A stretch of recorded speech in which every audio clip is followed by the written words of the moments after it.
انسان اشرف المخلوقات ہے، اس کی حقیقت انسان ہے۔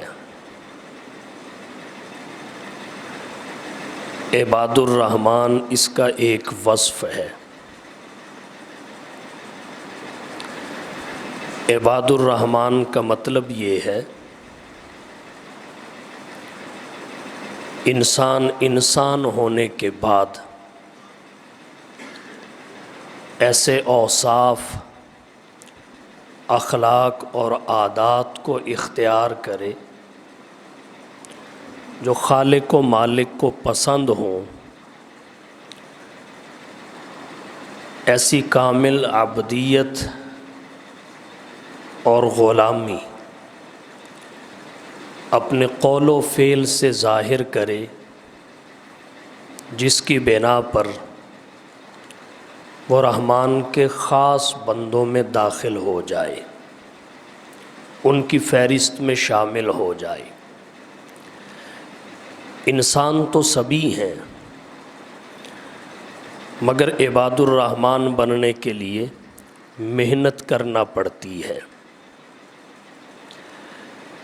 اللہ نے سورۃ الفرقان کے آخری رکوع میں عباد الرحمن کے کچھ اوصاف ذکر کیے ہیں۔ اگر بندے میں پیدا ہو جائیں، بندہ عباد الرحمن کی فہرست میں شامل ہو جاتا ہے۔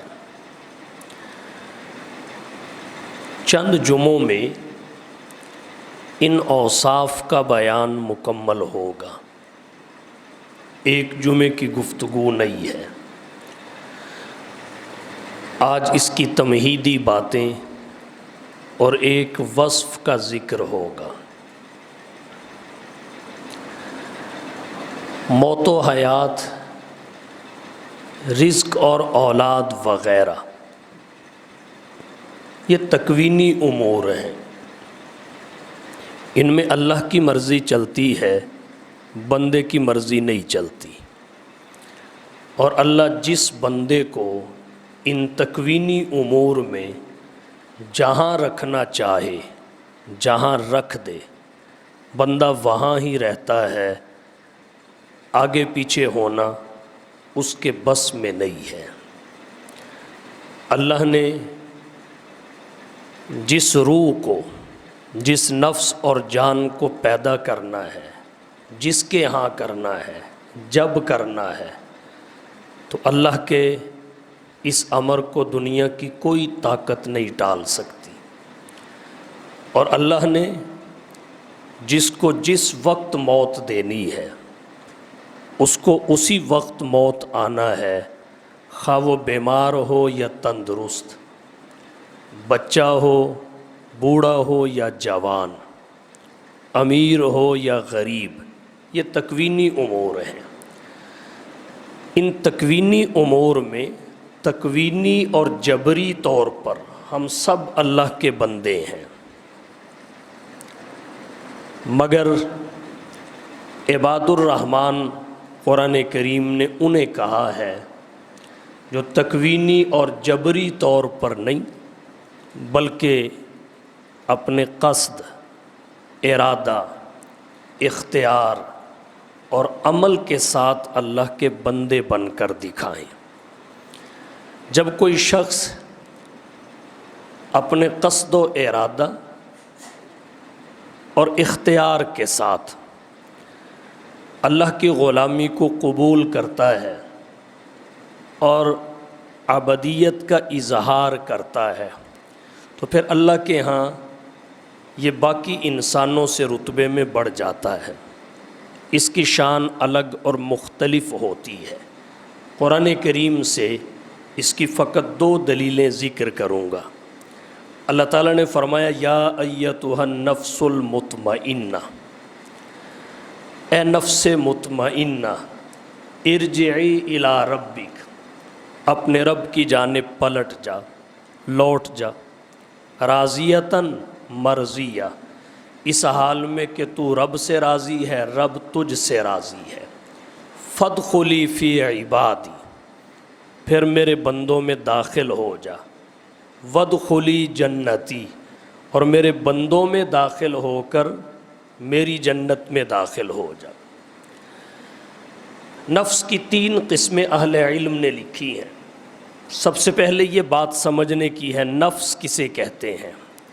انسان کے اندر ایک مخفی قوت ہے، خفیہ قوت، جس میں خیر اور شر کا ارادہ پیدا ہوتا ہے، جس کے ذریعے انسان میں خیر اور شر دونوں میں سے کسی کا بھی خیال آ سکتا ہے، ارادہ پیدا ہوتا ہے۔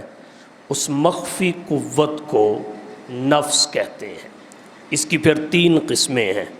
نمبر 1، نفس امارہ، یہ وہ نفس ہے جو انسان کو برائی کی دعوت دیتا ہے، برائی کی طرف کھینچ کے لاتا ہے۔ یہ نفس کی سب سے نچلی حالت ہے۔ دوسری قسم ہے نفس لوامہ۔ لوامہ ملامت سے ہے، نفس پہ محنت کی جائے، اس کی کچھ اصلاح ہو جائے، امارہ کے بعد وہ لوامہ بن جاتا ہے۔ لوامہ کا مطلب یہ ہے کہ اگر برائی ہو جائے تو نفس ملامت کرنے لگتا ہے، شرمندگی ہونے لگتی ہے، ندامت کا احساس ہو جاتا ہے۔ یہ دوسری قسم ہے۔ تیسری قسم ہے نفس مطمئنہ۔ نفس مطمئنہ اسے کہتے ہیں کہ جہاں شر مغلوب ہو، خیر غالب ہو، خیر کی دعوت دے، نیکی کی طرف مائل کرے، یہ نفس مطمئنہ ہے۔ انبیاء کے نفوس ابتدا سے ہی نفس مطمئنہ ہوتے ہیں۔ غیر انبیاء کو محنت کرنی پڑتی ہے۔ کسی کا نفس امارہ ہوتا ہے، کسی کا لوامہ ہوتا ہے، کسی کا مطمئنہ ہوتا ہے۔ بہرحال اگر عباد الرحمن کے اوصاف پیدا ہو جائیں تو اللہ تعالیٰ انسان کے نفس کو نفس مطمئنہ بنا دیتے ہیں۔ یا ایتھا النفس المطمئنہ، اللہ پاکیزہ جان کو کہیں گے، مطمئن نفس کو کہیں گے، ارجعی الی ربک، اپنے رب کی طرف پلٹ جائیے، راضیتاً، اس حال میں کہ تو رب سے راضی ہے، مرضیہ، رب تجھ سے راضی ہے، فادخلی فی عبادی، پھر میرے بندوں میں داخل ہو کر وادخلی جنتی، جنت میں داخل ہو جائیے۔ پتہ چلا دخول جنت کے معاملہ میں عباد الرحمن کا الگ پروٹوکول ہوگا، الگ جماعت ہوگی۔ تو یہ عباد الرحمن کی شان ہے جو عام انسانوں سے مختلف ہے۔ قرآن کریم میں ایک مقام پر یہ بھی بتایا گیا کہ جو اللہ کے خاص بندے ہوتے ہیں، جنہیں عباد الرحمن کہتے ہیں، وہ شیطان کے بہکاوے میں نہیں آتے، شیطان کا تسلط اور زور ان پر نہیں چلتا۔ ان عبادی لیس لک علیہم سلطان، شیطان وہاں بے بس ہو جاتا ہے۔ اہل علم نے لکھا ہے اس امت میں ایسے ایسے صالحین اور صدیقین گزرے ہیں کہ پوری زندگی انہوں نے اس کندھے پہ بیٹھے فرشتے کو قلم اٹھانے کی زحمت نہیں دی، نہ کوئی برائی کی، نہ فرشتے کو قلم اٹھا کے لکھنا پڑی۔ 40 سال تک، دہائیوں تک انہوں نے اس فرشتے کی قلم کو کچھ لکھنے نہیں دیا۔ بہرحال ان کی شان باقی انسانوں سے مختلف ہوتی ہے۔ یہی وجہ ہے اللہ تعالیٰ کو سب سے زیادہ پسند بھی یہی بندے ہیں۔ اللہ کو انسان کے سارے نیک اعمال پسند ہیں۔ نماز پڑھے اللہ کو پسند ہے، روزہ رکھے اللہ کو پسند ہے، حج کرے اللہ کو پسند ہے، زکوٰۃ دے اللہ کو پسند ہے، سخاوت کرے اللہ کو پسند ہے۔ لیکن عبدیت اللہ کو سب سے زیادہ پسند ہے، اور ضروری نہیں ہر نماز پڑھنے والا کامل عبدیت کا اظہار کر سکے۔ ہر روزہ رکھنے والا کامل عبدیت کا اظہار کر سکے۔ تو اللہ کو عبدیت سب سے زیادہ پسند ہے۔ یہی وجہ ہے کہ پروردگار عالم کے بارے میں حضور صلی اللہ علیہ وسلم نے فرمایا، بخاری اور مشکات میں روایت آتی ہے، احب الاسماء الی اللہ تعالی عبد اللہ و عبد الرحمن، اللہ کو سب سے محبوب نام عبداللہ اور عبد الرحمن ہے، جن میں اس کی عبدیت کا ذکر ہوتا ہے۔ احب الاسماء الی اللہ تعالی عبد اللہ و عبد الرحمن، اللہ کو بندگی اور عبدیت، غلامی، عاجزی اور انکساری سب سے زیادہ پسند کیوں ہے؟ اس کی وجہ یہ ہے کہ جس کے پاس جو چیز نہ ہو اسے وہ چیز زیادہ اچھی لگتی ہے، جس کے پاس جو چیز نہ ہو اس کے ہاں اس کی قیمت اور اہمیت بہت ہوتی ہے۔ اللہ کے پاس سب کچھ ہے مگر عبدیت، عاجزی، انکساری اور غلامی نہیں ہے۔ یہی وجہ ہے رسول اللہ صلی اللہ علیہ وسلم جب معراج پر گئے تو آپ نے جاتے ہی اللہ کے دربار میں 3 تحائف پیش کیے۔ وہ تینوں تحائف عبدیت کاملہ کا اظہار کر رہے تھے، ان میں عاجزی تھی، ان میں انکساری تھی، اللہ کی غلامی اور بندگی کا اظہار تھا۔ عرض کیا التحیات للہ، قولی عبادتیں اے اللہ تیرے لیے، والصلوات بدنی عبادتیں بھی تیرے لیے، والطیبات مالی عبادتیں بھی تیرے لیے۔ اللہ کو آپ صلی اللہ علیہ وسلم کے یہ تحائف اس قدر پسند آئے، اللہ نے شب معراج بہت کچھ عطا فرمایا، حضور دامن بھر کے واپس تشریف لائے، لیکن یہ تحائف کے ملنے کا سلسلہ وقفے وقفے سے ہوتا رہا۔ اللہ نے جناب نبی کریم صلی اللہ علیہ وسلم سے یہ کلمات سنتے ہی التحیات للہ والصلوات والطیبات فوراً 3 تحائف حضور صلی اللہ علیہ وسلم کو عطا فرمائے۔ السلام علیکہ ایہا النبی ورحمۃ اللہ وبرکاتہ، اے نبی آپ پر سلامتی ہو، ورحمۃ اللہ اللہ کی رحمتیں بھی ہوں، وبرکاتہ اللہ کی برکتیں بھی ہوں۔ اللہ نے ان تینوں کی نسبت حضور کی طرف کی کہ یہ آپ کے لیے ہیں، لیکن رسول اللہ صلی اللہ علیہ وسلم نے اپنی امت اور عباد اللہ الصالحین کو بھی شامل کروایا۔ السلام علینا وعلی عباد اللہ الصالحین کہہ کر اللہ نے درخواست قبول کر لی۔ تو اللہ کو سب سے زیادہ انسان کا جو وصف پسند ہے وہ عبدیت کا وصف ہے، اس لیے کہ اللہ کے پاس سب کچھ ہے مگر عبدیت نہیں ہے، سب کچھ ہے مگر عاجزی نہیں ہے، سب کچھ ہے مگر انکساری نہیں ہے، سب کچھ ہے مگر غلامی نہیں ہے۔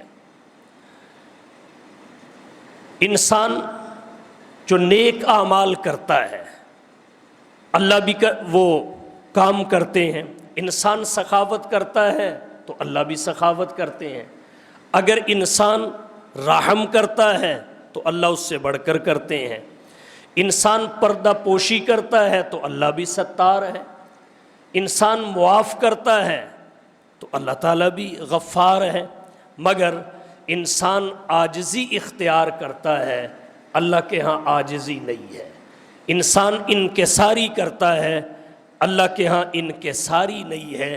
یہی وجہ ہے اللہ تعالیٰ کے ہاں جو قدر عبدیت کی ہے، عاجزی اور انکساری کی ہے، غلامی کی ہے، کہ انسان اللہ کا غلام بن کر رہے، اللہ کو اپنا آقا سمجھ کر زندگی گزارے، یہ انسان اللہ کے نزدیک سب سے پسندیدہ ہے۔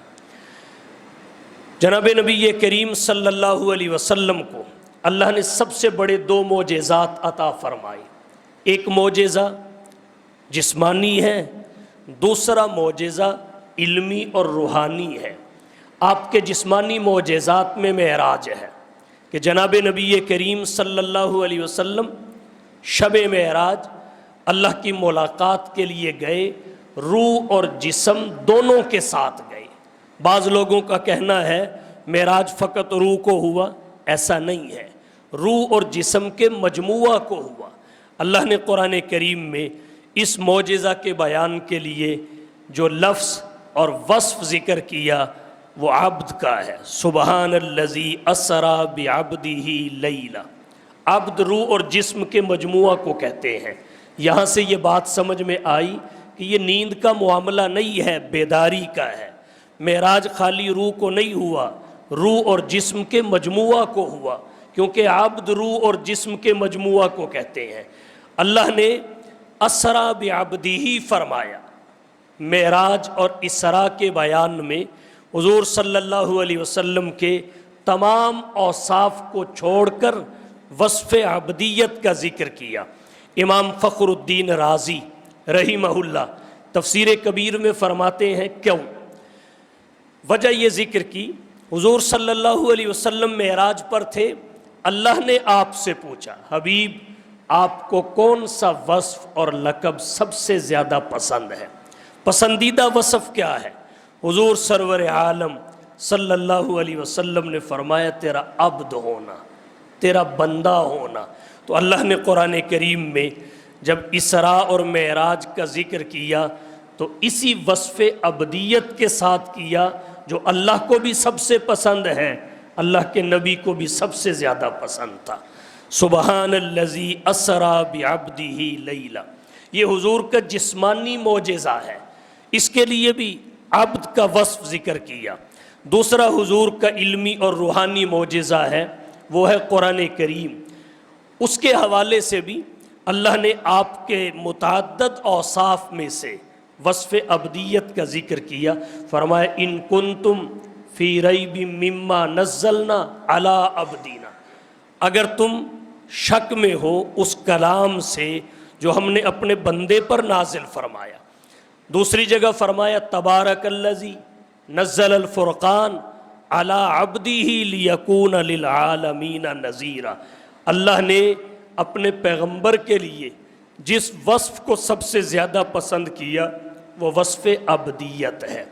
تو ہمیں چاہیے ہم ان اوصاف کو سنیں، سمجھیں اور اختیار کرنے کی کوشش کریں جن کی وجہ سے بندہ رحمان کے عباد میں شامل ہو جاتا ہے۔ پھر دیکھیے قرآن کریم میں عباد الرحمن کا لفظ آیا، وعباد الرحمن الذین یمشون علی الارض ہونا۔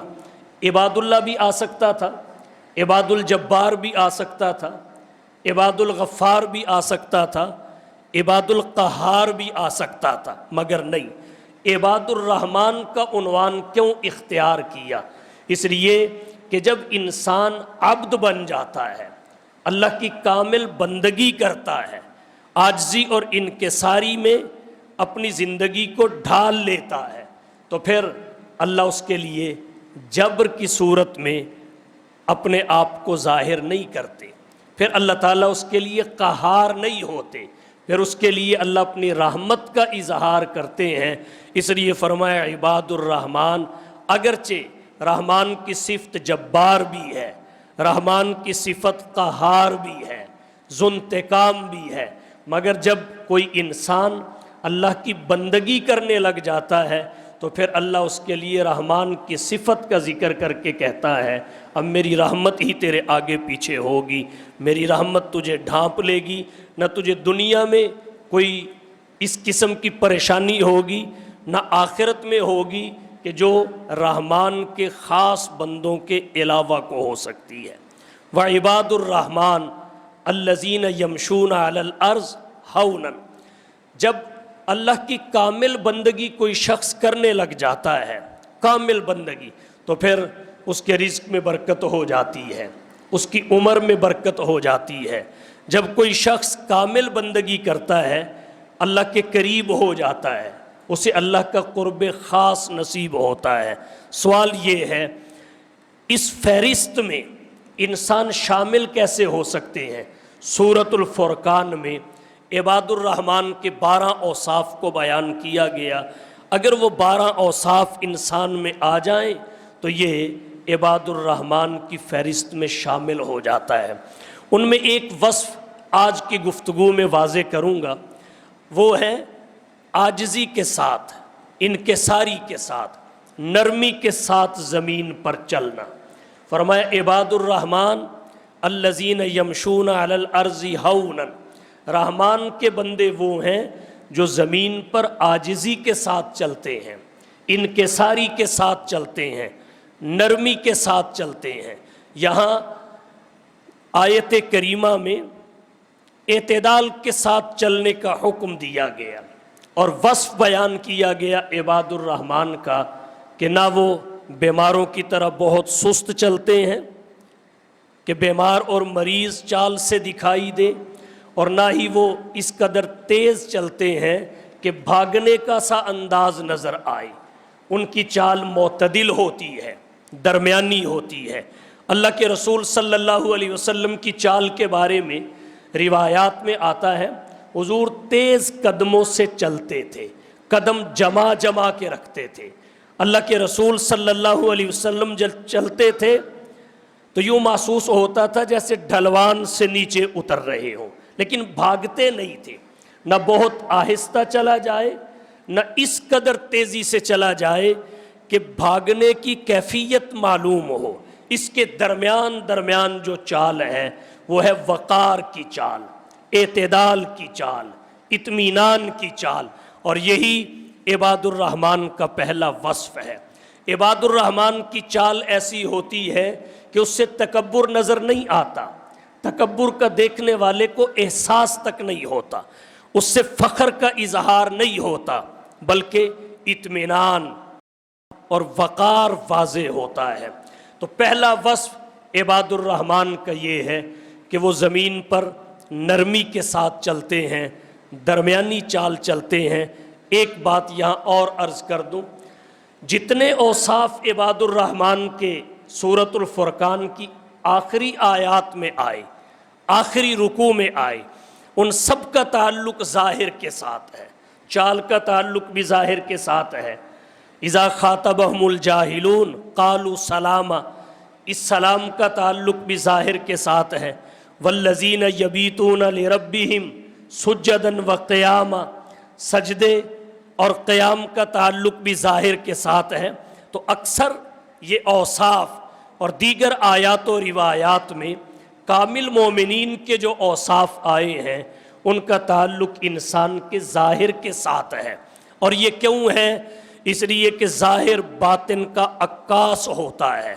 ہمیں چاہیے یہ کہہ کر کہ نیکی کا تعلق دل کے ساتھ ہے، نیکی کا تعلق باطن کے ساتھ ہے، تقوی کا تعلق باطن کے ساتھ ہے، اپنے ظاہر کو شریعت کی پابندیوں سے آزاد نہ کریں۔ عباد الرحمن بننے کے لیے اپنے ظاہر پر عبودیت کا وصف ظاہر کرنا ضروری ہے، ظاہری طور پر اللہ کی بندگی کے آثار کا نظر آنا ضروری ہے۔ اب ہم ویسے بھی ظاہر کے مکلف بنائے گئے، دل تو اللہ جانتا ہے، انسانوں نے جو فیصلہ کرنا ہے کہ کون کیا ہے، کون کیسا ہے، اس نے ظاہر کو دیکھ کر کرنا ہے۔ بعض لوگ کہتے ہیں چہرے پہ داڑھی رکھ کے کیا کرنا ہے، بندے کا دل صاف ہونا چاہیے، داڑھی رکھ کے کیا کرنا ہے، تقوی کا تعلق دل سے ہے۔ مجھے بتائیے کیا آج کے دور میں صحابہ سے بڑھ کے کوئی متقی ہو سکتا ہے؟ انبیاء سے بڑھ کے کسی کا دل پاک اور صاف ہو سکتا ہے؟ جب ان کے چہروں پہ داڑھی تھی تو ہمیں شریعت یہ بہانہ کر کے داڑھی سے آزادی نہیں دلا سکتی۔ یاد رکھیے یہ وائرنگ ہے، وائرنگ پہلے ہوتی ہے، روشنی اور بجلی بعد میں آتی ہے۔ وائرنگ ہوئی ہو تو روشنی اور بجلی آتی ہے۔ تو نور انسان کے دل میں تب آتا ہے جب ظاہر شریعت کے مطابق ہو، پھر اللہ ظاہر پہ ترس کھا کے انسان کے باطن کی اصلاح فرما دیتے ہیں۔ تو ہم ظاہر کو درست کریں، ظاہر کو سنواریں۔ حضرت حکیم الامت مجدد الملت مولانا اشرف علی صاحب تھانوی رحمہ اللہ کے ایک خلیفہ تھے، خواجہ عزیز الحسن مجذوب رحمہ اللہ۔ ان کی ابتدائی زندگی بڑی عجیب و غریب تھی۔ حضرت تھانوی رحمہ اللہ کی برکت سے اللہ نے ان کی زندگی کی کایا پلٹ دی اور وہ شریعت کی راہ پر گامزن ہو گئے. انہوں نے اپنا حلیہ اولیاء والا بنایا، اہل اللہ والا بنایا، اور پھر اللہ کے دربار میں درخواست کی، مولا تیرے محبوب کی شباہت لے کے آیا ہوں، اللہ تیرے محبوب کی شباہت لے کے آیا ہوں، حقیقت اس کو تو کر دے، میں صورت لے کے آیا ہوں، حقیقت اس کو تو کر دے، میں صورت لے کے آیا ہوں. تو یہ عباد الرحمن کے اوصاف جو آپ ایک ایک کر کے اگلے بیانات میں سنیں گے، آپ دیکھیں گے زیادہ تر ان کا تعلق ظاہر کے ساتھ ہے. تو ہمیں اپنے ظاہر پہ پوری توجہ دینی چاہیے.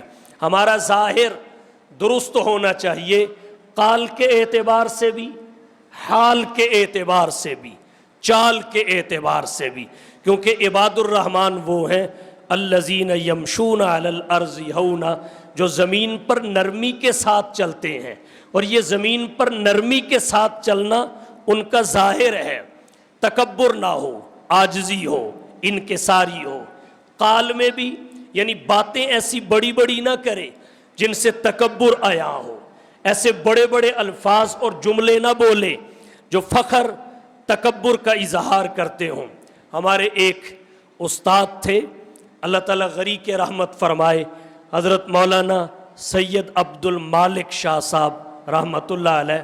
جامعہ نصرت العلوم ہمارا مادر علمی ہے گجرانوالہ میں، وہاں تدریس فرماتے تھے. وہ اکثر اپنے سبق میں فرمایا کرتے تھے سب کچھ بن جانا لیکن خدا اور رسول نہ بننا، سب کچھ بن جانا لیکن خدا اور رسول نہ بننا. ہم نے پوچھ لیا استاد محترم خدا اور رسول نہ بننے کا کیا مطلب ہے؟ خدا نہ بننا، رسول نہ بننا، اس کا مطلب کیا ہے؟ فرمایا خدا بننے کا مطلب یہ ہے کہ بندہ خدا کی طرح اپنا زور ظاہر کرے کہ جو میں نے کہا ہے وہ ہو کر رہے گا. یہ شان اللہ کی ہے، فعال لما یرید. بندہ کہے کہ جو میں نے کہا ہے یہ ہو کر رہے گا، یہ تجھے کرنا ہی پڑے گا. اور رسول بننے کا مطلب یہ ہے کہ رسول کی کسی بات میں کوئی شبہ نہیں ہے، رسول کی کسی بات میں کوئی غلطی نہیں ہے، خطا نہیں ہے، اس لیے کہ رسول اپنی مرضی سے نہیں بولتے، ما ینطق عن الہوا، وہ رب کی مرضی سے بولتے ہیں.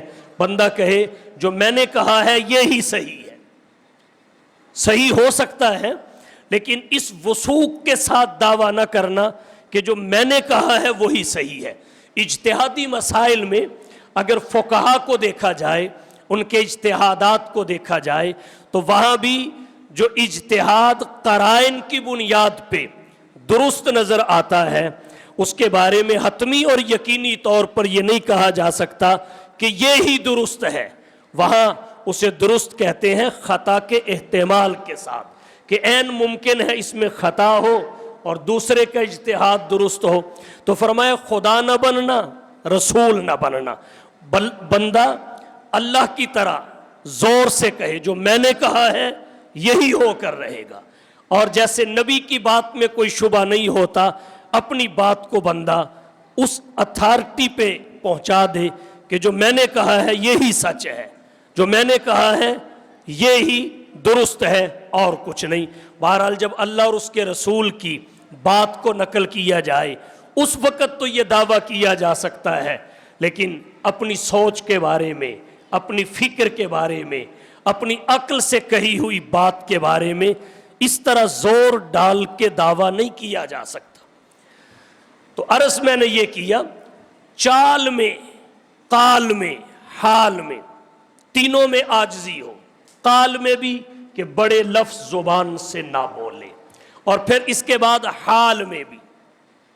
بعض بندے تو زبان سے بڑے بڑے الفاظ بولتے ہیں، عجیب و غریب دعوے کرتے ہیں جو خلاف عقل اور شرع ہوتے ہیں.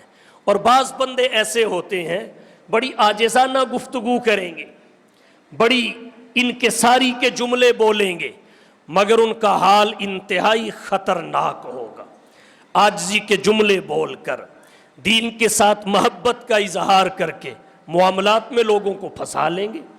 حال احوال معاملات ان کے درست نہیں ہوتے، ان کا اصل چہرہ اس وقت نظر آتا ہے جب ان کے ساتھ کہیں لینے دینے کی نوبت آتی ہے۔ تو انسان اپنے قال میں بھی درست ہو، اپنے حال میں بھی درست ہو، حال میں بھی درست ہو، اور پھر چال میں بھی درست ہو کہ نرمی کے ساتھ چلے، عاجزی کے ساتھ چلے، انکساری کے ساتھ چلے۔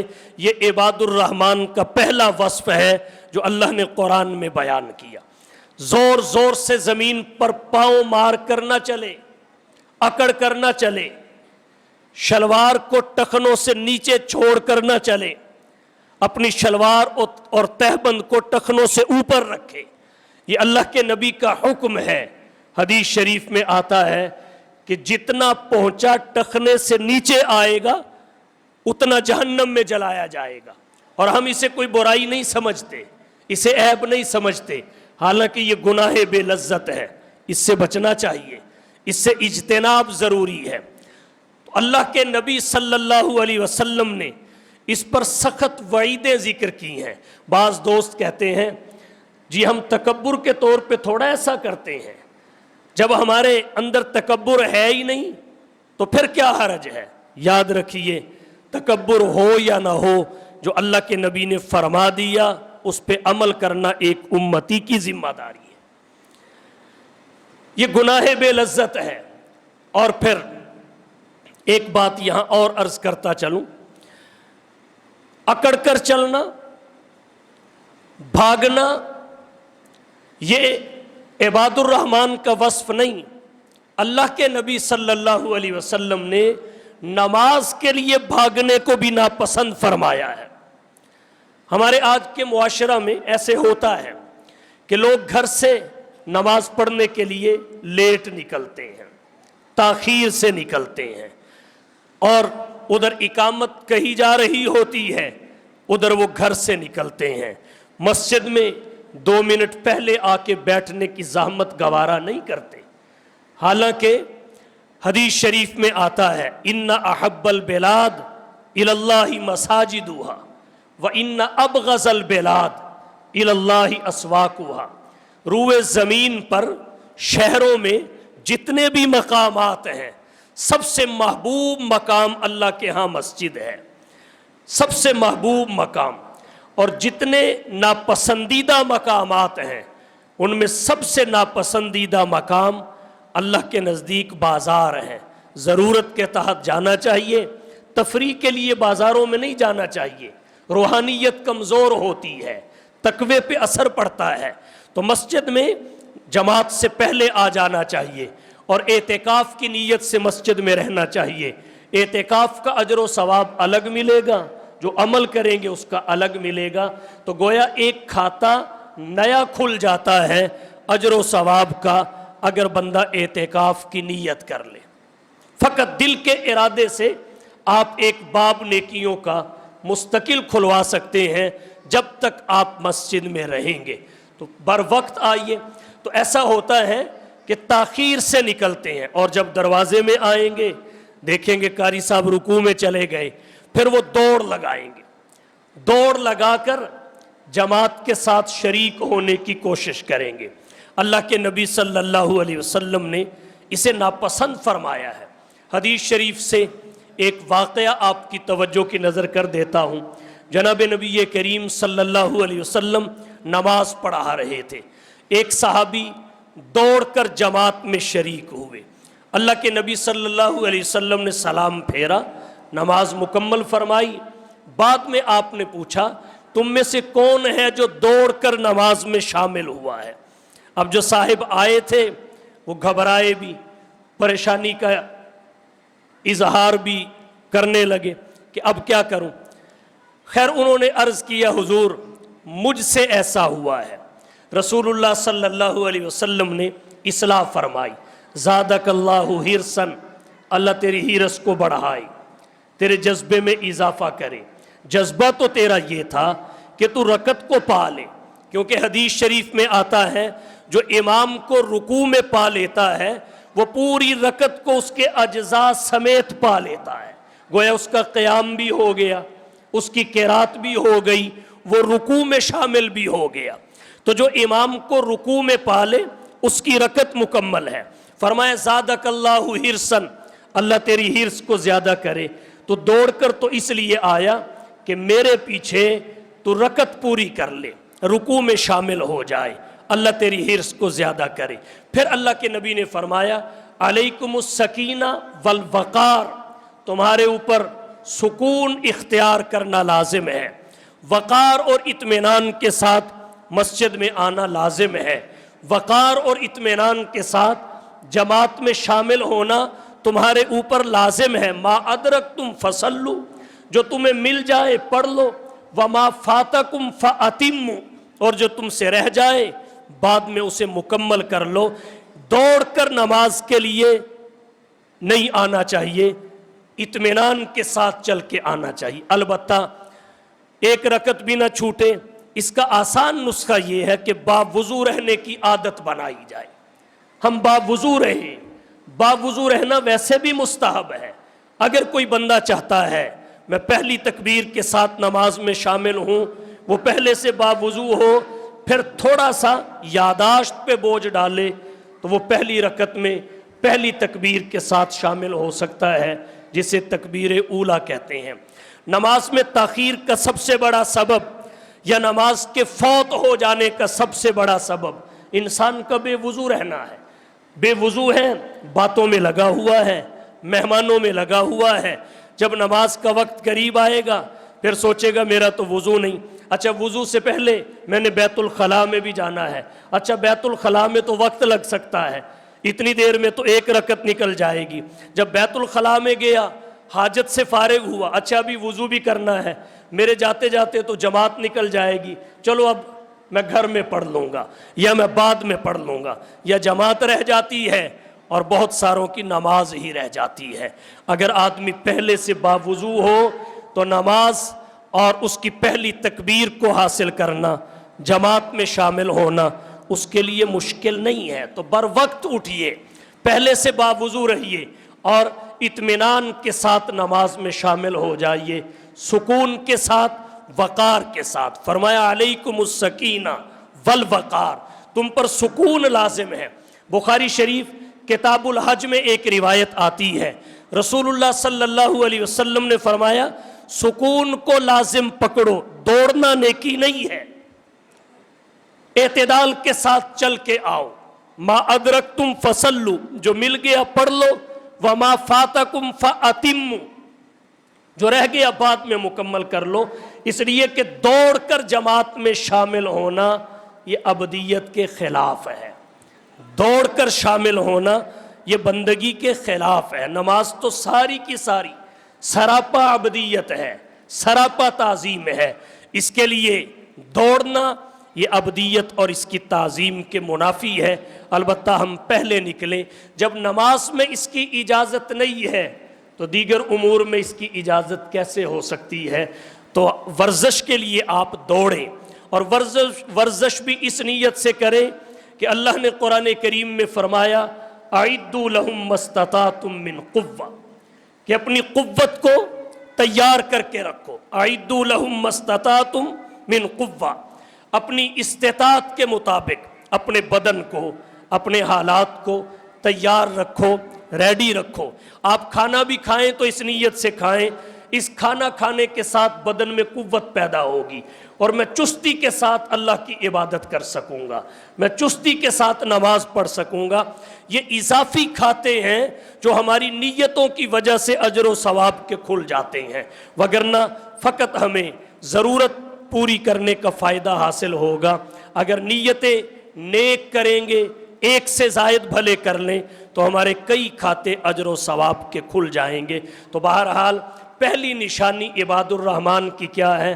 یمشون علی الارض ہونا، زمین پہ نرمی کے ساتھ چلتے ہیں، عاجزی کے ساتھ چلتے ہیں، اکڑ کے نہیں چلتے، زور زور سے پاؤں نہیں مارتے، دوڑنے کے انداز میں نہیں چلتے، تکبر کے ساتھ نہیں چلتے۔ تکبر فقط اللہ کی ذات کو زیب دیتا ہے، اللہ کے علاوہ کسی کو زیب نہیں دیتا۔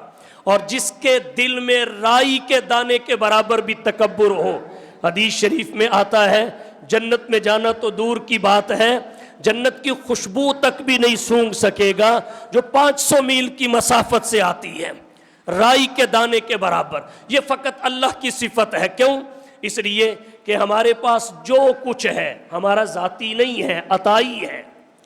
ہمارے پاس حسن ہے تب عطائی، جوانی ہے تب عطائی، دولت ہے تب عطائی، شہرت ہے تب عطائی، اولاد ہے تب عطائی، منصب ہے تب عطائی، جو کچھ ہے عطائی ہے، ہمارا ذاتی نہیں ہے، اللہ نے عطا کیا ہے۔ دوسرے نمبر پر یہ عطائی بھی عارضی اور وقتی ہے، دائمی نہیں ہے۔ جوانی ڈھل جاتی ہے، حسن برباد ہو جاتا ہے، دولت آ کے چلی جاتی ہے، منصب مل کے چھن جاتا ہے۔ یہ ہمارے پاس عطائی بھی ہے تو وقتی اور عارضی ہے، دائمی اور ابدی نہیں ہے۔ اللہ کے پاس جو ہے اس کا ذاتی ہے، للہ ما فی السماوات و ما فی الارض۔ اللہ کے پاس جو ہے ایک تو ذاتی ہے، نمبر 2 وقتی اور عارضی نہیں ہے، دائمی اور ابدی ہے۔ اس لیے ہمارے پاس جب ذاتی ہے ہی نہیں تو تکبر کیا کریں؟ ہمارا تکبر اس طرح ہے کہ اگر کسی کے گیراج میں کوئی گاڑی کھڑی کر جائے کہ یہ میں اپنی گاڑی چند دن کے لیے آپ کے گیراج میں کھڑی کرنے لگا ہوں، اب جب وہ کھڑی کر کے چلا جائے تو پھر صاحب خانہ اپنے دوستوں کو بلا کے دکھائے کہ ہم گاڑی والے ہیں، دیکھا نا کتنی بڑی گاڑی میرے گھر میں کھڑی ہے، کتنی بڑی گاڑی میرے گیراج میں کھڑی ہے۔ جیسے اس گاڑی پر اس طرح خوشی کا اظہار کرنا دکھانا نہیں بنتا، ایسے ہی اللہ کی عطا کی ہوئی عارضی نعمتوں پر تکبر کا اظہار کرنا نہیں بنتا۔ اللہ کرے اس لیے کہ اللہ کے پاس جو ہے ذاتی ہے، وقتی اور عارضی نہیں ہے، دائمی اور ابدی ہے۔ ہمارے لیے کیا ہے؟ ہم عاجزی، انکساری۔ امام مالک رحمہ اللہ فرماتے ہیں یہ انسان کیا تکبر کرے، اولہ نطفۃ، جس کی ابتدا پانی کا ایک گندا قطرہ ہے، وآخرہ تراب، اور اس کی انتہا مٹی اور ریت اور اس کے ذرات ہیں۔ اللہ تعالی ہم سب کو یہ وصف اپنانے کی توفیق عطا فرمائے تاکہ ہم عباد الرحمن کی راہ پہ چل سکیں۔ وآخر دعوانا ان الحمدللہ۔